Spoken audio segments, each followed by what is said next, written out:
Claudia huffed. That's not magic, Grandpa. That's just art. He smiled. You say tomato, I say el tomate. He placed the sketchbook in her hands and stood. Keep up the good work, mi prodigia. She rolled her eyes. So much for age and wisdom. After a quick round of good nights with her parents, Claudia made her way upstairs to her bedroom. She passed through the motions of her bedtime routine, thinking about ghosts in the outhouse and ghosts in a painting, and what the heck happened to her today. She absent-mindedly organized objects on her desk.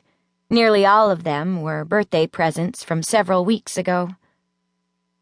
The art history book from her parents, the white canvas and tubes of oil paints from Grandpa, and a set of 24 colors of nail polish, complete with a bonus bottle of nail polish remover from her Aunt Maggie. It was still wrapped in cellophane. Claudia picked up Aunt Maggie's birthday card. Hey, Chica! What artist doesn't need a bazillion colors to express herself with, right? Happy birthday. I'm back in town. Come visit me. She smiled. Her aunt was the kind of person who would probably wear all 24 colors at the same time. Placing the card back on her desk, she turned and climbed into bed. On the wall beside her hung the other present from her parents. A painting. Real oil colors on real canvas in a real frame. It was a painting of a meadow, full of brilliant wildflowers and a blue sky. A creek cut through one corner, and a willow tree stood off to the left. Her parents had brought it back for her from a trip to Canada, which made it an international work of art. It was tiny, about the length of a pencil, but it was all hers. Her painting, on her wall. It meant that she wasn't just a kid who thought art was interesting.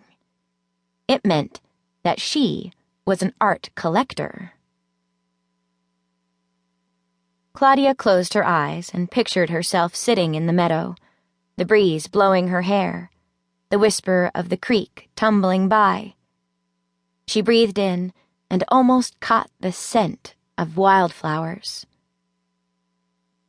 Who cared about what happened at the museum? It would all be behind her tomorrow. She lay down on her pillow and snapped off the light.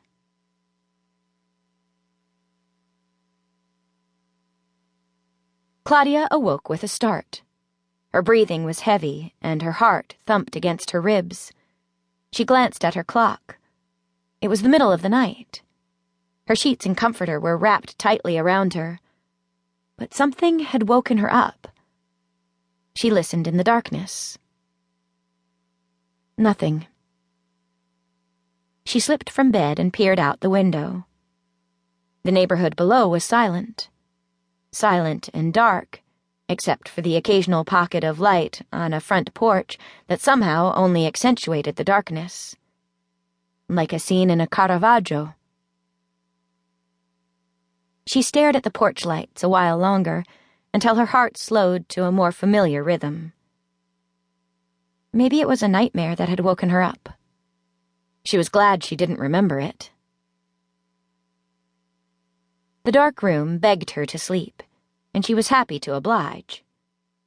She stumbled into bed and pulled up the covers, her weary eyes aimlessly searching for the outline of her painting on the wall. She found it just as her eyelids started to droop. In the back of her mind, she heard a car driving down the street. It passed, filling her room with light like a slow-motion flash from a camera.